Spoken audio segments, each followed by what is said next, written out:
যে বিষয়টা নিয়ে আপনাদের সামনে কিছু আলোকপাত করব সেটি হলো নবী সাল্লাল্লাহু আলাইহি ওয়াসাল্লাম কি শক্তির জোরে এবং তরবারির আঘাতেই দিন প্রচার করেছেন? তার যুদ্ধগুলো শুধুই কি আক্রমণাত্মক ছিল? এবং ইসলামের সবচেয়ে বড় বিখ্যাত যে যুদ্ধ বদর, সেটি কেন সংগঠিত হয়েছিল এবং কোন প্রেক্ষাপটে? সেখান থেকে আমাদের কি শিক্ষা? আমরা চেষ্টা করবো এই পয়েন্টগুলোর উপর একটু হাইলাইট করতে। পুরো আলোচনাটা আপনারা জানেন অনেক বড়।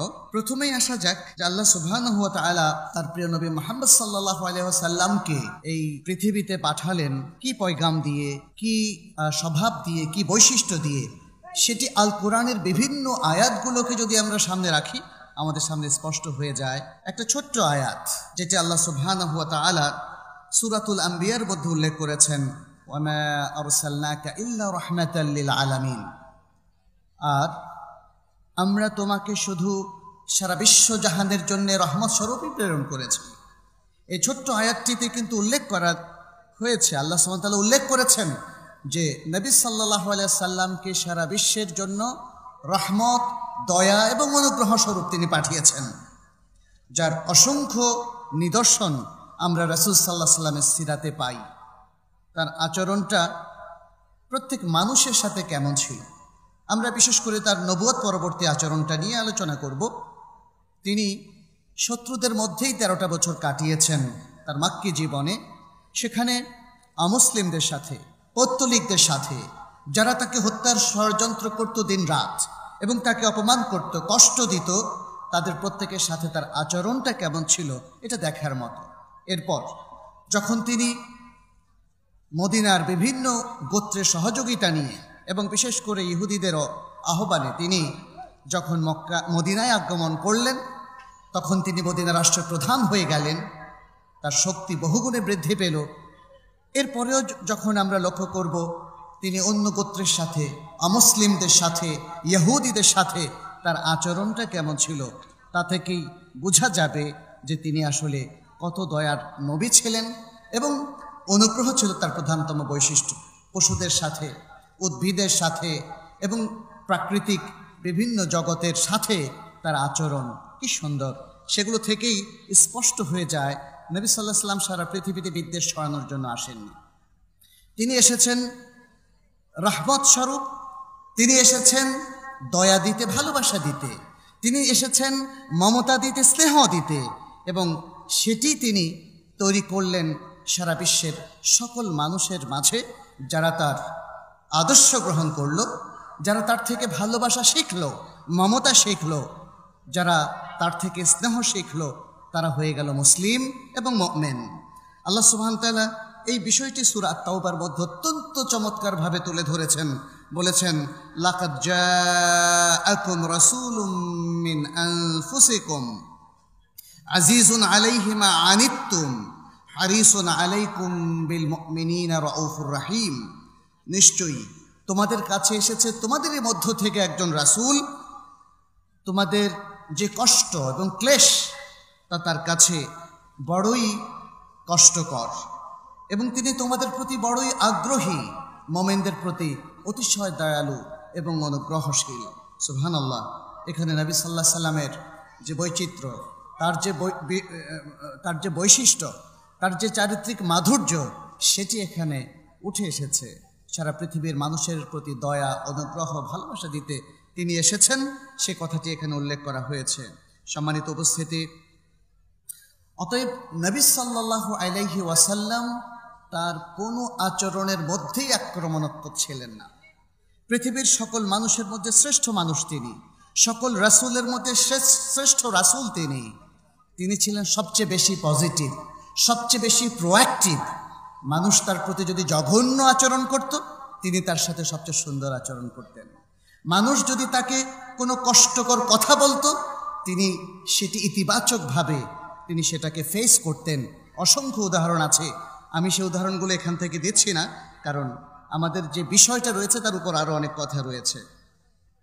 আমরা যদি লক্ষ্য করি যে যখন নবুয়তের বাণী তার উপর নাজিল হলো, ইকরা বিসমি রাব্বিকাল্লাযী খালাক, জিবরিল ফেরেশতা তার কাছে আল্লাহর পক্ষ থেকে এই বাণী সূরাতুল আলাক নিয়ে আসলেন এবং নাজিল করলেন। তিনি ভীত হলেন, সন্ত্রস্ত হলেন, প্রথমে পড়তে না পারলেও তিনি শেষ পর্যন্ত পড়তে সমর্থ হলেন এবং জ্বর নিয়ে তিনি বাসায় ফিরলেন। আর তার প্রিয়তমা স্ত্রী খাদিজাকে বললেন, লাকাদ খাশিতু আলা নাফসি, আমি আমার উপর খুবই আশঙ্কা বোধ করছি, আমি ভয় পাচ্ছি। তখন তার প্রিয়তমা স্ত্রী খাদিজা রাদিয়াল্লাহু তাআলা আনহা তিনি বললেন, আপনি ভয় পাবেন না, কাল্লা আবশির, কখনো না, আপনার ভয়ের কোনো কারণই নেই, আপনি সুসংবাদ গ্রহণ করুন। তিনি যে সুন্দর কথাটি বলেছিলেন, দেখুন এটি খুবই প্রণিধানযোগ্য। আয়েশা রাদিয়াল্লাহু তাআলা আনহা এরপর বলেছিলেন, ফাওয়াল্লাহি লা ইউখজিকাল্লাহু আবাদা, আল্লাহর কসম, আল্লাহ আপনাকে কখনোই অপদস্থ করবেন না।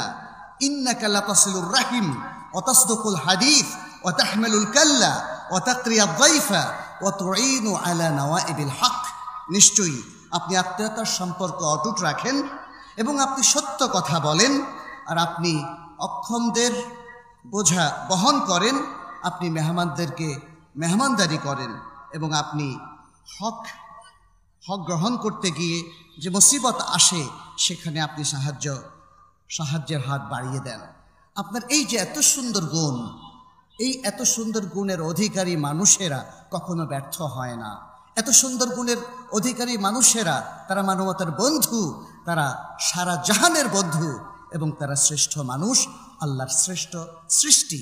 সে কথাটি দিয়ে তিনি তাকে সান্ত্বনা যোগালেন। মূলত রাসূল সাল্লাল্লাহু আলাইহি ওয়াসাল্লামের যে স্বভাব, যে বৈশিষ্ট্য, যে চারিত্রিক মাধুর্য, যে জন্য আল্লাহ সুবহানাহু ওয়া তাআলা তাকে বলেছেন ইন্নাকা লা আলা খুলুকিন আযীম, সেই কথাটি উপস্থাপন করেই খাদিজা রাদিয়াল্লাহু তাআলা আনহা তাকে সান্ত্বনা দিলেন। এই ছিল আসলে আমাদের নবী মুহাম্মদ সাল্লাল্লাহু আলাইহি সাল্লাম। তিনি ভালোবাসা দিয়ে মানুষের অন্তর জয় করেছেন। তিনি স্নেহ মমতা দিয়ে সে শিশু থেকে আরম্ভ করে সর্বস্তরের জনগণের অন্তর তিনি জয় করেছেন।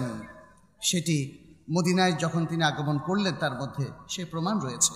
এবং শুধু তাই না, বদরের যুদ্ধে যখন 70 জন মুশরিক মুসলিমদের হাতে ধৃত হলো, গ্রেফতার হলো, তাদের সাথে তিনি কি আচরণ করলেন? তিনি তাদেরকে মুক্তিপণের বিনিময়ে মুক্তি দিলেন। এতটুকু শর্ত আরোপ করলেন না যে তোমাদেরকে ইসলাম গ্রহণ করতে হবে। এই শর্ত তিনি আরোপ করেন অসহায়কে, তার অসহায়ত্বের সুযোগ নিয়ে তিনি কখনো মানুষকে ইসলাম গ্রহণের তিনি আহ্বান জানাননি। এমনকি সহিহ বুখারীর মধ্যে তার যে গৃহপরিচারক, ইহুদি গৃহপরিচারকের কথা এসেছে, দেখেন সেই তরুণ ইহুদি তার বাসায় নবী সাল্লাল্লাহু আলাইহি সাল্লামের নানা রকম সেবা করত। তিনি কখনো তাকে বললেননি তুমি ইসলাম গ্রহণ করো। সে যখন অসুস্থ হলো, বাবার বাড়িতে চলে গেল, নবী সাল্লাল্লাহু আলাইহি সাল্লাম তাকে দেখতে গেলেন এবং দেখলেন যে সে বেশ ভালোই অসুস্থ। নবী সাল্লাল্লাহু আলাইহি সাল্লাম তখন তাকে ইসলামের দাওয়াত দিলেন, কারণ এই তরুণ তার অনেক সেবা করেছিল। তিনি চেয়েছেন সে যেন আল্লাহর কাছে নাজাত পায়, জাহান্নাম থেকে মুক্ত হয়। সেই জন্য তিনি তার কাছে ইসলামের দাওয়াত যখন দিলেন, তরুণ তার বাবার দিকে তাকালো। বাবা বলল, মুহাম্মাদান সাল্লাল্লাহু আলাইহি ওয়াসাল্লাম, মুহাম্মদ সাল্লাল্লাহু আলাইহি সাল্লামকে অনুসরণ করো। দেখেন, বাবাও ইহুদি, সন্তানও ইহুদি। নবী সাল্লাল্লাহু আলাইহি সাল্লামের এই যে বিষয়গুলো, এগুলো লক্ষ্য করার বিষয়। নিজের বাড়িতে তাকে ইসলামের দাওয়াত দেননি, বাইরে এসে ইসলামের দাওয়াতটা তাকে দিলেন। এ হলো আসলে সত্যিকারের মানবতার নবী, মমতার নবী, মাহাব্বতের নবী সাল্লাল্লাহু আলাইহি ওয়াসাল্লাম। এরকম অসংখ্য ঘটনা আমরা দেখি। নবী সাল্লাল্লাহু আলাইহি ওয়াসাল্লাম কখনো কাউকে জোর করতেন না, কখনো কাউকে প্রেসার দিয়ে ইসলাম গ্রহণের দিকে আনতেন না। সহিহ বুখারী সে হাদিসটাও তো আমরা জানি, যেখানে একজন আরবির কথা বলা হয়েছে, গ্রাম থেকে আসা এক মানুষ, যে সভ্যতা অত জানতেন না, বুঝতেন না। এসে তিনি দাঁড়িয়ে মসজিদের মধ্যে প্রস্রাব করে দিতে থাকলেন এলোমেলোভাবে। সাহাবাগণ খেপে গেলেন, তারা কেউ তার উপর চড়াও হতে চাইলেন। নবী সাল্লাল্লাহু আলাইহি ওয়াসাল্লাম বলেন, না, তোমরা তাকে ছেড়ে দাও, দাউহু, তোমরা তাকে ছেড়ে দাও। এবং তারপরে বললেন, ওয়া আহরিকু আলা বাউলিহি যানুবাম মিন মা, এবং তার প্রস্রাবের উপর তোমরা এক বালতি পানি ঢেলে দাও। এরপর যেটা বললেন সেটা সোনার অক্ষরে লেখার মতো, বরং তার চেয়েও আরো ভালোভাবে লিখার মতো, মনে রাখার মতো এবং আমল করার মতো। কি সেটা? তিনি বললেন, ফা ইন্নামা বুইসতুম মুয়াসসিরিন ওয়া লাম তুবআতু মুআসসিরিন, আল্লাহ তোমাদেরকে পাঠিয়েছেন, তোমরা প্রেরিত হয়েছ মুয়াসসিরিন, সহজতা আরোপের জন্য, সারা পৃথিবীর মানুষের কাছে easy approach, positive approach, proactive approach তাদের সামনে উপস্থাপন করার জন্যে, এবং তোমাদেরকে কঠোরতা প্রদর্শনের জন্য প্রেরণ করা হয়নি। সুবহানাল্লাহ। এ হচ্ছে নবিয়ুত তাইসির, নবিয়ুর রাহমা। সুবহানাল্লাহ। এ হলো আমাদের নবীর কিছু ইতিহাস আমরা যেটা তুলে ধরলাম। এরপরে নবী সাল্লাল্লাহু আলাইহি সাল্লামের জীবনী থেকে তো আমরা বুঝতেই পারলাম তিনি রহমতের নবী ছিলেন। এখন আসি যুদ্ধের কিছু ঘটনা। অনেকগুলো যুদ্ধ তো তিনি করেছেন, তাই না? বিশেষ করে মদিনা আসার পর বদর, উহুদ, খন্দক, তাবুক, হুনাইন, এরকম অনেকগুলো যুদ্ধ তাকে করতে হয়েছে। এই যুদ্ধগুলো কি আক্রমণাত্মক ছিল নাকি রক্ষণাত্মক? এর আগে একটু বলে নেই, আসলে যুদ্ধ দুরকমই হতে পারে। যুদ্ধ দুরকমই হতে পারে। আক্রমণাত্মক যুদ্ধ হলেই সেটা অপরাধমূলক হবে, ব্যাপারটি মোটেও তা নয়। আর রক্ষণাত্মক যুদ্ধ তো কখনোই এটাকে ক্রাইম কেউ বলে না। মানুষ যখন আপনাকে অত্যাচারের মুখোমুখি করে, মানুষ যখন আপনার উপর নিবর্তন চালায়, আপনাকে অথবা আপনার পরিবারের অথবা আপনার জনপদের মানুষকে অত্যাচার করে, জুলুম করে, হত্যা করে, আহত করে, নিহত করে, যেমনটি গাজা উপত্যকায় ইহুদিরা করছে এখন ফিলিস্তিনে। আপনারা লক্ষ্য করেছেন দীর্ঘদিন ধরে তারা তাদের হত্যাযজ্ঞ চালিয়ে যাচ্ছে, আর আধুনিক বিশ্ব তারা সেখানে পৃষ্ঠপোষকতা দিচ্ছে, দেখে যাচ্ছে। কারণ এ হলো মুসলিমদের রক্ত, যাতে তাদের আনন্দ হয়। এ হলো নির্যাতিত মানুষের রক্ত, যাতে তারা আসলে একটা পুতুলের মতো শুধু দেখছে। যাই হোক, মুসলিমদের উপর যখন নির্যাতন হয় তখন আত্মরক্ষা করাটা এটা ফরজ, এবং আত্মরক্ষার এই যুদ্ধকে কেউ কখনো কোনোভাবেই ক্রাইম দেখে না। কিন্তু কি পরিহাস, বিশ্বের কি পরিহাস, মুসলিমরা যখনই নিজেদের আত্মরক্ষার জন্য দাঁড়ায় তখনও সেটাকে সন্ত্রাস হিসাবে চিহ্নিত করছে বিশ্বের এই মরলরা, যারা আসলে ইসলামের বিরোধিতা করে ইসলামকে এবং মুসলমানদেরকে নিশ্চিহ্ন করে দিতে চায়। সুতরাং আমরা ইসলামের ইতিহাসে অনেক রক্ষণাত্মক যুদ্ধ যেমন দেখি, আবার যখন কোনো জনপদের মানুষ আল্লাহদ্রোহী হয়, যখন মানুষ জালিম হয়ে যায়, নিজেদের উপর জুলুম করে, সমাজের উপর জুলুম করে, রাষ্ট্রের উপর জুলুম করে, তখন কিন্তু যদি আপনার আবার শক্তি থাকে সেটা ঠেকানো দায়িত্ব হয়ে যায়। তখনই আক্রমণাত্মক যুদ্ধের প্রশ্নটা আসে। ইসলাম কখনোই আক্রমণাত্মক যুদ্ধের মাধ্যমে রক্তপাতকে পছন্দ করেনি। আপনারা লক্ষ্য করুন, মক্কা বিজয়ের যে যুদ্ধটা, এটা কি ছিল? এটা কি শুধুই রক্ষণাত্মক যুদ্ধ ছিল? নবী সাল্লাল্লাহু আলাইহি সাল্লাম কি মদিনা থেকে হাজার হাজার সাহাবী নিয়ে মক্কায় রক্ষণাত্মক যুদ্ধ করতে এসেছিলেন? না, এটা ছিল আক্রমণাত্মক যুদ্ধ। কারণ মক্কার মানুষেরা দীর্ঘদিন ধরে শিরক এবং পৌত্তলিকতা লিপ্ত ছিল, আল্লাহদ্রোহিতায় লিপ্ত ছিল। যখন মুসলিমদের সক্ষমতা অর্জন হয়েছে তখন তাদেরকে তারা নবী সাল্লাল্লাহু আলাইহি সাল্লামের নেতৃত্বে আল্লাহর দিকে আহ্বান জানিয়েছিলেন। এখানে লক্ষ্য করার যে বিষয়, সেটি হচ্ছে মুসলিমদের আক্রমণাত্মক যুদ্ধও যে বিনা রক্তপাতে হতে পারে, মক্কা বিজয় ছিল তারই একটা চমৎকার দৃষ্টান্ত। সারা পৃথিবী অবাক বিস্ময় দেখেছে যে একটা আক্রমণাত্মক যুদ্ধ এত রক্তপাতহীন ভাবে হতে পারে। কারণ তিনি নবিয়ুর রাহমা, তিনি দয়ার নবী, অনুগ্রহের নবী, ভালোবাসার নবী। তিনি মানুষের মধ্যে বিদ্বেষ ছড়ানোর জন্য আসেননি, তিনি মানুষের মধ্যে রক্তপাত করার জন্য আসেননি। ফলে যেই জাতির লোকেরা তাকে হত্যার ষড়যন্ত্র করেছিল, তাকে মক্কা থেকে বের করে দিয়েছিল, এবং কোনো হেনস্থানাই যা তারা করেনি, নবী সাল্লাল্লাহু আলাইহি সাল্লাম তাদেরকে হাতের কাছে পেয়েও, যুদ্ধ অবস্থায় পেয়েও নবী সাল্লাল্লাহু আলাইহি সাল্লাম তাদের কাউকে হত্যা করেননি। শুধুমাত্র ইবনুল খাতাল সহ কয়েকজন দুষ্কৃতিকারী, যারা ছিল যুদ্ধাপরাধী এবং যারা ছিল মানবতা বিরোধী বিভিন্ন কাজে লিপ্ত, প্রকৃত অর্থে সাজানো নাটক নয়, প্রকৃত অর্থে সেই টাইপের লোকদেরকে তিনি হত্যাদণ্ড দিয়েছিলেন। সেটা কিন্তু রাস্তাঘাটে হত্যা নয়, হত্যাদণ্ডের মাধ্যমে শাস্তি কার্যকর হয়েছিল। এছাড়া নবী সাল্লাল্লাহু আলাইহি সাল্লাম সবাইকে আশ্রয় দিয়েছিলেন আর বলেছিলেন, লা তাসরিবা আলাইকুমুল ইয়াউম, আজ তোমাদের উপর আমাদের কোনো অনুযোগ নেই, আনতুমুত তুলাকা, তোমাদেরকে মুক্ত করে দেওয়া হলো। সুবহানাল্লাহি ওয়া বিহামদিহি। এ হচ্ছে নবী সাল্লাল্লাহু আলাইহি সাল্লামের বাস্তব নমুনা তার আখলাকের, তার মাহাব্বাতের এবং তার রহমতের। আমরা যদি বদরের যুদ্ধর বিশ্লেষণে আসি, বদরের যুদ্ধটা কী ধরনের যুদ্ধ ছিল? বদরের যুদ্ধটা আসলে যখন মুসলিমরা বের হয়, কোনো সন্দেহ নেই তারা আবু সুফিয়ানের সেই বাণিজ্য কাফেলাকে লক্ষ্য করেই তারা বের হয়েছিল।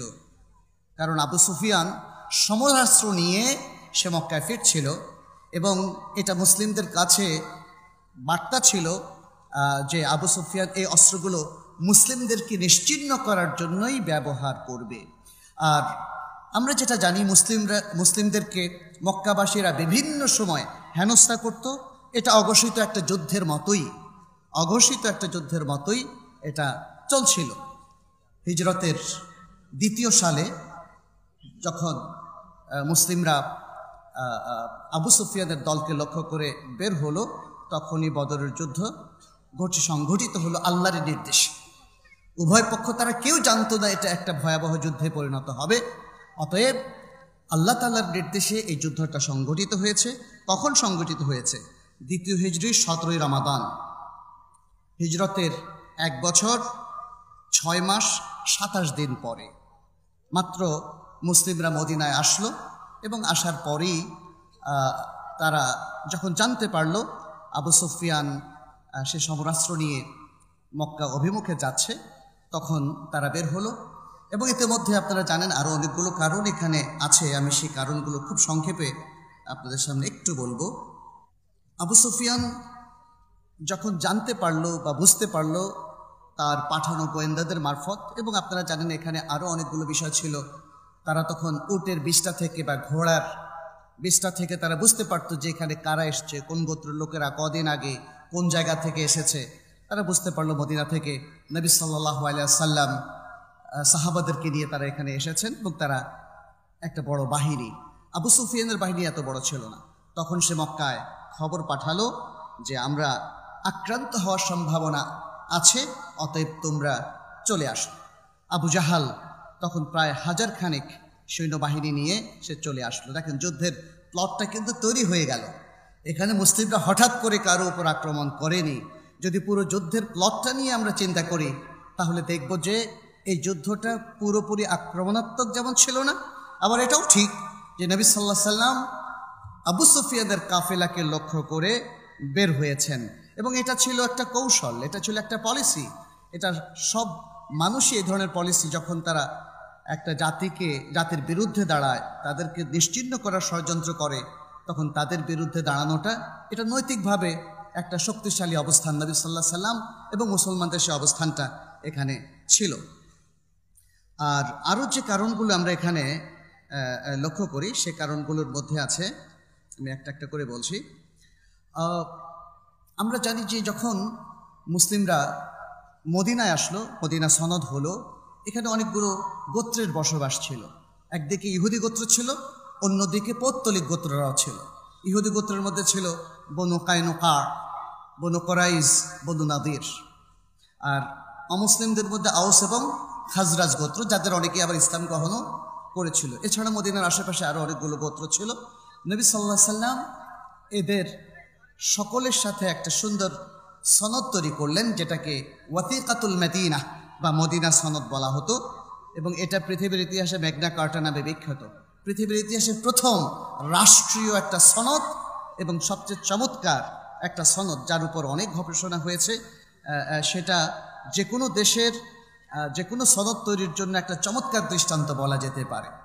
এখানে যেহেতু মাল্টিন্যাশনাল, মাল্টি রিলিজিয়াস মানুষেরা বসবাস করত, অতএব মুসলিমদের বিরুদ্ধে সার্বক্ষণিক একটা ষড়যন্ত্রের আশঙ্কা ছিল।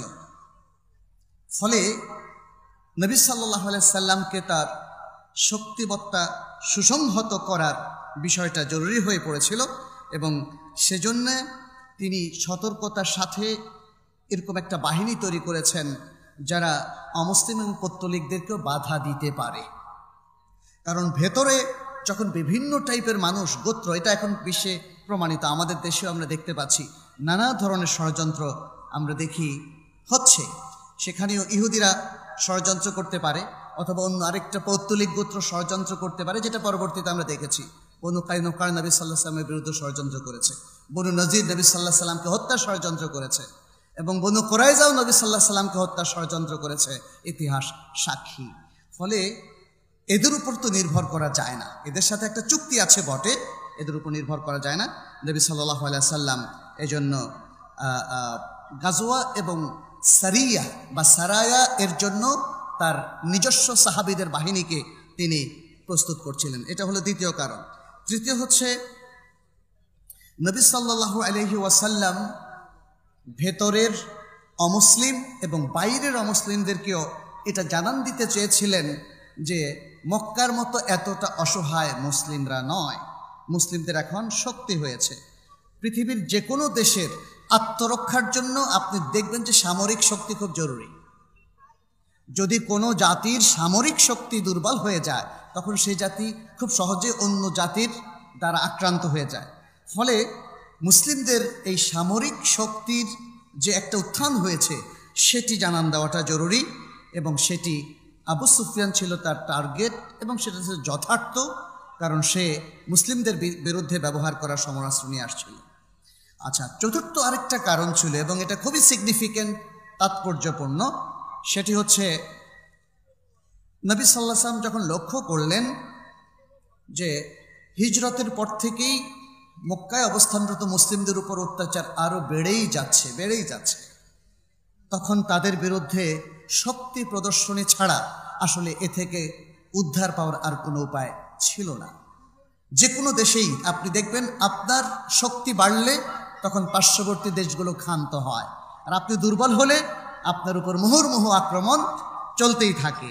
ফলে নবী সাল্লাল্লাহু আলাইহি ওয়াসাল্লাম মক্কায় মুসলিমরা যে সুসংহত হয়েছে, তারা যে শক্তিশালী হয়েছে, তারা যে এখন যে কোনো অত্যাচারীকে রুখে দিতে পারে, যে কোনো জালিমকে রুখে দিতে পারে, সেই জিনিসটাও নবী সাল্লাল্লাহু আলাইহি ওয়াসাল্লাম দেখাতে চেয়েছিলেন। আর সবচেয়ে বড় কথা হচ্ছে আল্লাহ সুবহানাহু ওয়া তাআলা এই সময় পর্যন্ত মুসলিমদেরকে ক্ষান্ত রেখেছিলেন জিহাদ করা থেকে, যেটা যুদ্ধক্ষেত্রের অস্ত্রের জিহাদ। নবী সাল্লাল্লাহু আলাইহি ওয়াসাল্লামকে এরপর অনুমতি দেওয়া হলো জিহাদ করার জন্যে, যেটি সূরা আল হজের 39 নম্বর আয়াতে আল্লাহ তাআলা বললেন, উদিনা লিল্লাযিনা ইউকাতালুনা বিআন্নাহুম যুলিমু ওয়া ইন্নাল্লাহা আলা নাসরিহিম লাকাদির। অনুমতি দেওয়া হয়েছে তাদেরকে, যারা আক্রান্ত হয়েছে, যাদের সাথে যুদ্ধ করা হচ্ছে, উদিনা লিল্লাযিনা ইউকাতালুনা বিআন্নাহুম যুলিমু, যাদের বিরুদ্ধে যুদ্ধ করা হয় তাদেরকে যুদ্ধের অনুমতি দেওয়া হলো, কেননা তারা মাজলুম হয়েছে, কেননা তাদের প্রতি জুলুম করা হয়েছে। আল্লাহ তাদেরকে সাহায্য করতে অবশ্যই সক্ষম। এটা হলো জিহাদ ফরজ হওয়ার অথবা জিহাদ করার অনুমতি দেওয়ার একটা দলিল। ফলে আল্লাহ সুবহানাহু ওয়া তাআলা প্রাথমিকভাবে এখন অনুমতি দিয়ে দিলেন, তোমাদের এখন শক্তি হয়েছে, অতএব তোমরা এখন অত্যাচারীকে তোমরা প্রতিহত করো। দেখেন এখানে ফোকাসটা কিন্তু মানুষকে আক্রমণ করে ধ্বংস করে দাও এটা না, এটা খেয়াল করার বিষয়। উদিনা লিল্লাযিনা ইউকাতালুনা বিআন্নাহুম যুলিমু, ফোকাসটা দেখেন, আয়াতটা নিয়ে চিন্তার অবকাশ আছে। তাহলে জুলুমের বিরুদ্ধে ইসলামের জিহাদ, কারণ জুলুম দুই প্রকার, একটা হচ্ছে আল্লাহকেও অনেক মানুষ জুলুম করে। কি করে? পৃথিবীতে আল্লাহর প্রতি সবচেয়ে বড় জুলুম হচ্ছে শিরক বিল্লাহ, কুফর বিল্লাহ। এভাবে যারা এত বড় জুলুম আল্লাহর প্রতি করলো, প্লাস আল্লাহর বান্দাদের প্রতি, আজকে আল্লাহর বান্দাদের প্রতিও জুলুম চলছে, অতীতে যেমনটা চলেছিল। ফলে সেই জুলুমটা প্রতিহত করার জন্যই আল্লাহ তাআলা কিতালের অনুমতি দিলেন, জিহাদের অনুমতি দিলেন। দ্বিতীয় আয়াতটা হচ্ছে সূরা আল বাকারার 190 নম্বর আয়াত। আল্লাহ সুবহানাহু ওয়া তাআলা বললেন, ওয়াকাতিলু ফি সাবিলিল্লাহিল্লাযীনা ইউকাতিলুনাকুম ওয়া লা তা'তাদু ইন্নাল্লাহা লা ইউহিব্বুল মু'তাদিন। তোমরা আল্লাহর পথে সেই লোকদের বিরুদ্ধে যুদ্ধ করো যারা তোমাদের বিরুদ্ধে যুদ্ধ করবে, কিন্তু তোমরা সীমা লঙ্ঘন করো না, নিশ্চয় আল্লাহ সীমা লঙ্ঘনকারীকে ভালোবাসেন না। সুবহানাল্লাহ, কি চমৎকার যুদ্ধনীতি! খেয়াল করুন, কি চমৎকার যুদ্ধনীতি! যুদ্ধের অনুমতি দেওয়া হলো, যুদ্ধটা ফরজও করা হলো, কিন্তু সীমা লঙ্ঘনের কোনো অনুমতি দেওয়া হয়নি। সীমা লঙ্ঘনটাকে নিষেধ করে দেওয়া হলো। শুধু তাই না, বরং বলা হলো তোমরা যারা আল্লাহর বান্দা, আল্লাহর নির্দেশে জিহাদ করছো, তোমরা সীমা লঙ্ঘন করলে আল্লাহ তোমাদেরকে ভালোবাসবেন। ইন্নাল্লাহা লা ইউহিব্বুল মু'তাদিন, যারা সীমা লঙ্ঘন করে আল্লাহ তাদেরকে ভালোবাসেন না। অতএব তোমরা সেই সীমা লঙ্ঘনকারীদের অন্তর্ভুক্ত হয়েও না। ইসলামের যুদ্ধনীতি দেখলে আপনি অবাক হয়ে যাবেন, এত সুন্দর যুদ্ধনীতি হতে পারে। সেখানে শিশুদেরকে হত্যা করা নিষেধ, যারা যুদ্ধে নেই সিভিলিয়ান তাদেরকে হত্যা করা নিষেধ, নারীদেরকে হত্যা করা নিষেধ, নারীদের গায়ে হাত তোলা নিষেধ, বৃদ্ধদেরকে হত্যা করা নিষেধ, ঘর বাড়ি জ্বালিয়ে দেওয়া নিষেধ, যেখানে মানুষের আবাসন সেটাকে ধ্বংস করা নিষেধ, এবং উদ্ভিদ, গাছপালা, ফলমূল, ফসলের জায়গাগুলো ধ্বংস করাও নিষেধ। সুবহানাল্লাহ, এটা আল্লাহ এবং তার রাসূলের পক্ষ থেকে এই নিষেধাজ্ঞাটা এসেছে। অতএব মুসলিমরা কখনোই এ কাজটা করেনি। রাসূল সাল্লাল্লাহু আলাইহি সাল্লামের সারা জীবনের যুদ্ধের মধ্যে কোথাও আপনি দেখবেন না কোনো শিশুকে একটা আঁচড় তোলা হয়েছে, একটা টোকা দেওয়া হয়েছে, কোনো নারীকে তুলে এনে অবমাননা করা হয়েছে। এটা ইসলামের ইতিহাসে আমাদের নবী মুহাম্মদ সাল্লাল্লাহু আলাইহি সাল্লাম কখনো করেননি, তার সাহাবায়ে কেরামও কখনো করেনি। এতেই বোঝা যায় যে ইসলামের আক্রমণাত্মক যুদ্ধগুলো ছিল পৃথিবীর সেরা যুদ্ধ। আর আজকের যুদ্ধগুলোতে কি হচ্ছে দেখেন, যে কোনো জায়গায় পৃথিবীর যুদ্ধ, সবগুলো যুদ্ধ এখন মুসলিমদের বিরুদ্ধেই পরিচালিত হচ্ছে। শুধু কিছু যুদ্ধ আল্লাহ তাআলা অবশ্য আস্তে আস্তে ইহুদিদের, নাসারাদের মধ্যেও সম্প্রসারিত করে দিচ্ছেন, রাশিয়া ইউক্রেনের যুদ্ধ কিংবা এরকম আরও যুদ্ধ। কারণ যারা মুসলিমদেরকে দিনের পর দিন কষ্টের মধ্যে রাখে, নির্যাতনের মধ্যে, নিবর্তনের মধ্যে, জুলুমের মধ্যে রাখে, আল্লাহ তো অবশ্যই সে জাতিদেরকে ধরা দেবেন। হয়তো আল্লাহ সুবহানাহু ওয়া তাআলা কখন ধরা দেবেন সেটি তিনিই ভালো জানেন, কিন্তু তাদেরকে ধরা দেবেন। আমরা যেটা দেখছি আজকে ফিলিস্তিন বলি, সেই সিরিয়ায় বলি, ইরাকে বলি, কাশ্মীরে বলি, বিভিন্ন জায়গায় মুসলিম জনপদগুলো কিভাবে আক্রান্ত হয়েছে দেখেন। এই আক্রান্তর মধ্যে জুলুমের সর্বশেষ দৃষ্টান্ত তারা স্থাপন করেছে। তারা শিশু আর নারীর মধ্যে কোনো পার্থক্য করেনি। তারা হসপিটালের মধ্যেও বম্বিং করছে এবং শিশু নারী সবাইকে তারা হত্যা করছে।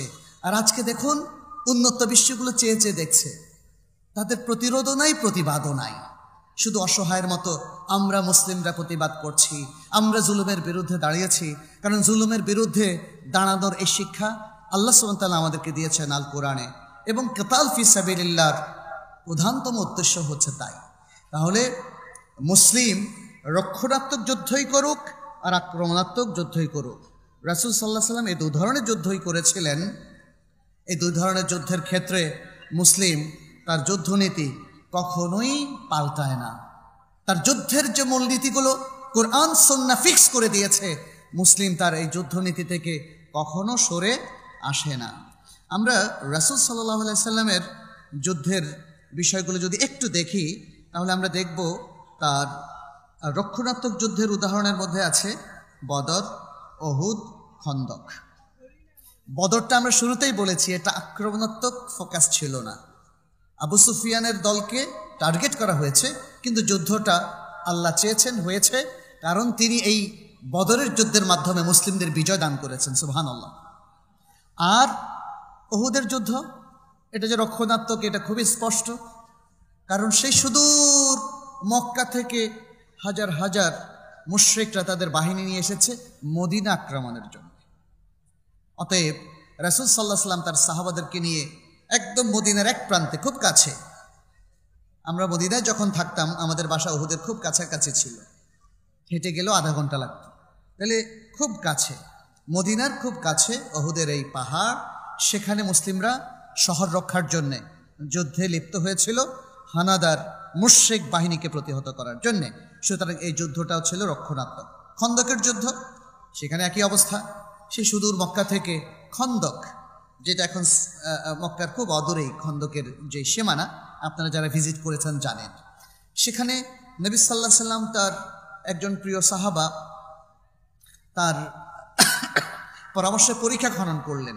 প্রায় 5 মাইলের মতো লম্বা পরীক্ষা তিনি খনন করে রক্ষণাত্মক ভূমিকা নিয়ে মদিনা শহরকে রক্ষা করলেন। তারা অবরোধ করে শেষ পর্যন্ত ব্যর্থ হয়ে তারা ফিরে চলে গিয়েছিল। তাহলে এই কয়েকটা যুদ্ধ ছিল রক্ষণাত্মক, এবং এখানে পরিশেষে কোথাও যেমন অহুদ যুদ্ধে কিছু বিপর্যয় হলেও মুসলিমদেরই পরিপূর্ণ জয় শেষ পর্যন্ত হয়েছিল। ফলাফল মুসলিমদের পক্ষে গিয়েছে, জয়টা সে অর্থে আমরা ধরতে পারি। আর বদর যুদ্ধের জয় তো একদম ঐতিহাসিক, বিশাল জয়। খন্দকের যুদ্ধের জয়টাও স্পষ্ট। আক্রমণাত্মক যুদ্ধের মধ্যে আছে মুতার যুদ্ধ, তাবুক যুদ্ধ, হুনাইনের যুদ্ধ। এই সকল যুদ্ধে মুসলিমরা আক্রমণের ভূমিকায় পালন করেছে, কিন্তু কোথাও তারা যুদ্ধ অপরাধ করেনি। যুদ্ধ অপরাধ বলতে আমরা সেটাকেই বুঝবো, আজকের মানুষ যেভাবে ব্যাখ্যা করছে সেটা না। রাসূল সাল্লাল্লাহু আলাইহি সাল্লাম যুদ্ধে যাদের বিরুদ্ধে আপনি যুদ্ধ করছেন সেখানে যেই সমস্ত ম্যাসেকার করতে, জেনোসাইড করতে নিষেধ করেছেন, সেগুলো থেকে বিরত থাকলেই যুদ্ধের ক্রাইম থেকে আপনি বিরত থাকলেন। মুসলিমরা এই আক্রমণাত্মক যুদ্ধের কোথাও তারা কোনো ক্রাইম করেনি, কোনো অপরাধ করেনি। অতএব প্রাচ্যবিদেরা, মুস্তাশরিকুন এবং যারা ওরিয়েন্টালিস্ট, তারা যে সমস্ত অপবাদ ইসলামের বিরুদ্ধে, নবী সাল্লাল্লাহু আলাইহি ওয়াসাল্লামের বিরুদ্ধে, সাহাবাদের বিরুদ্ধে, মুসলিমদের বিরুদ্ধে দিয়েছে, এটা বানোয়াট, এটা বানোয়াট। আজকেও দেখুন কত নাটক সাজানো হচ্ছে। বিশ্বের মরলরা, তাদের নাটকের কোনো শেষ নেই। তারা কিন্তু মুসলিমদের বিভিন্ন জায়গায় যে ব্লেমগুলো দিচ্ছে, অনেকগুলো সাজানো। মুসলিমদেরকে তারা সন্ত্রাসী হিসেবে উপস্থাপন করছে, অথচ পৃথিবীতে সবচেয়ে বেশি সন্ত্রাসের বিরুদ্ধে অবস্থান হচ্ছে ইসলামের নবীর, কোরআনের এবং সুন্নাহর। পৃথিবীতে সবচেয়ে শান্তিকামী জাতি হচ্ছে মুসলিমরা, অথচ সেই মুসলিমদের উপর পৃথিবীর সবচেয়ে বড় জুলুম নেমে এসেছে। অবস্থা এমন যে আপনি জুলুমকেও প্রতিহত করতে পারবেন না। বিশ্বের মরালদের হয়তো এটাই ধারণা। প্রিয় উপস্থিতি, আপনাদেরকে বলবো রাসূল সাল্লাল্লাহু আলাইহি ওয়াসাল্লামের সমর নীতি অধ্যয়ন করুন। তার যুদ্ধের ইতিহাসগুলো, স্ট্র্যাটেজিগুলো, পলিসিগুলো একটু ভালোভাবে অধ্যয়ন করুন। কারণ ইসলামের মহান সৌন্দর্যগুলো যুদ্ধের মতো এই কঠিন জিনিসগুলো থেকে বেরিয়ে আসবে। মুসলিমরা যুদ্ধ দিয়ে সারা পৃথিবীকে ধ্বংস করতে চায়নি, কোনো জাতিকে নিশ্চিহ্ন করতে চায়নি, রক্তের প্রবাহ বইয়ে দিতে চায়নি। সবচেয়ে কম রক্তপাত করে, বাধ্য না হলে রক্তপাত না করে, মানে বাধ্য না হলে মুসলিমরা রক্তপাত না করেই আসলে যুদ্ধ করেছে, বাধ্য হলেই তারা রক্তপাত করেছে। এই সকল দৃষ্টান্ত আমরা রাসূল সাল্লাল্লাহু আলাইহি সাল্লামের যুদ্ধ থেকে পাই, বিশেষ করে বদরের যুদ্ধ আমাদের সামনে অনেকগুলো শিক্ষা উপস্থাপন করে। তার মধ্যে সবচেয়ে বড় শিক্ষা হচ্ছে মহান আল্লাহ সুবহানাহু ওয়া তাআলার উপর কঠিন তাওয়াক্কুল আর সুদৃঢ় ঈমান থাকলে মুসলিমদের বিজয় আসবেই ইনশাআল্লাহ। মুসলিমরা আজকে নানাভাবে নির্যাতিত। বদরের যুদ্ধের শিক্ষাটা একটু স্মরণ করুন। মুসলিমদের এখন দুই ধরনের যুদ্ধের মোকাবেলা করতে হচ্ছে। রাসূল সাল্লাল্লাহু আলাইহি ওয়াসাল্লামের যুগে অধিকাংশ যুদ্ধ ছিল অস্ত্রের যুদ্ধ। এখন মুসলিমদের বিরুদ্ধে যুদ্ধ হচ্ছে, সবচেয়ে শক্তিশালী যুদ্ধটা আমাদের অনেকের চক্ষু এড়িয়ে যাচ্ছে, এটা হলো বুদ্ধিবৃত্তিক যুদ্ধ। প্রিয় ভাইয়েরা, বুদ্ধিবৃত্তিক যুদ্ধ, এটাকে বলা হয় আল গাজু আল ফিকরি, আল গাজু আল ফিকরি, ইন্টেলেকচুয়াল ওয়ার। এই যুদ্ধটার মুখোমুখি হচ্ছি আমরা শিক্ষা খাতে, এই যুদ্ধটার মুখোমুখি হচ্ছি আমরা আমাদের সাংস্কৃতিক জগতে, এই যুদ্ধের মুখোমুখি হচ্ছি আমরা রাষ্ট্রীয় আইন কানুন পলিসিতে এবং আইন আদালতের ক্ষেত্রেও। এমনভাবে মুসলিমদের উপর পাশ্চাত্যের আইন আদালত চাপিয়ে দেওয়া হচ্ছে, সেখানে ইসলামী আইন বিধানের কোনো বালাই থাকছে না। এমনভাবে পাশ্চাত্যের শিক্ষানীতি আমাদের উপর চাপিয়ে দেওয়া হচ্ছে, আপনি দেখবেন যে স্কুল কলেজের মেইন স্ট্রিমে ইসলামের কোনো কথা নেই, বরং উল্টো ইসলামের বিরোধিতা আমাদের এই কোচি শিশুদেরকে অথবা তরুণদেরকে কলেজে বিশ্ববিদ্যালয় শিখিয়ে দেওয়া হচ্ছে। ফলে তারা না বুঝতেই নাস্তিক হয়ে যাচ্ছে, অথবা অ্যাগনস্টিক হয়ে যাচ্ছে, এথিস্ট হয়ে যাচ্ছে। সুতরাং অস্ত্রের জিহাদের চাইতে অনেক বেশি ভয়াবহ জিহাদ হচ্ছে এই বুদ্ধিবৃত্তিক যুদ্ধ। একটা জাতি বুঝে ওঠার আগেই সেই জাতির ব্রেন ওয়াশ হয়ে যাচ্ছে। আল্লাহ আমাদেরকে রক্ষা করুন। প্রিয় ভাইরা, সচেতন হন। রাসূল সাল্লাল্লাহু আলাইহি ওয়াসাল্লামের যুদ্ধ এবং সমর নীতি এবং তার সমরের ইতিহাস থেকে শিক্ষা নিন। এটাকে আরও ভালোভাবে অধ্যয়ন করুন, জানুন, বুঝুন। এর উপর অনেক বই আছে। আমি যেহেতু সময় আমার শেষ, হয়তো নির্ধারিত সময়ের চেয়ে 2-1 মিনিট বেশি নিয়ে ফেলেছি। আমি আপনাদেরকে আহ্বান করব যে আমাদের এই আলোচনাগুলো হচ্ছে জাস্ট আপনাদের চোখ খুলে দেওয়ার জন্য কিছু কথা উপস্থাপন করে, এত অল্প সময়ে দীর্ঘ আলোচনা করা যায় না। অতএব আপনারা আরও বেশি অধ্যয়ন করুন। সেই প্রণোদনা এবং সেই অনুপ্রেরণা আপনাদেরকে আমরা যোগাচ্ছি এবং আল্লাহর কাছে দোয়া করছি আল্লাহ যেন আমাদেরকে এলেমমুখী করেন, আল্লাহ যেন এলেম অনুযায়ী আমল করার তৌফিক দান করেন, আল্লাহ যেন আমাদের সকলকে আরও অনেক সতর্ক মুসলিমে পরিণত করেন। আমরা যেন সত্যিকারের এলেমদার আমলদার মুসলিম হয়ে আমরা যেন আল্লাহমুখী হই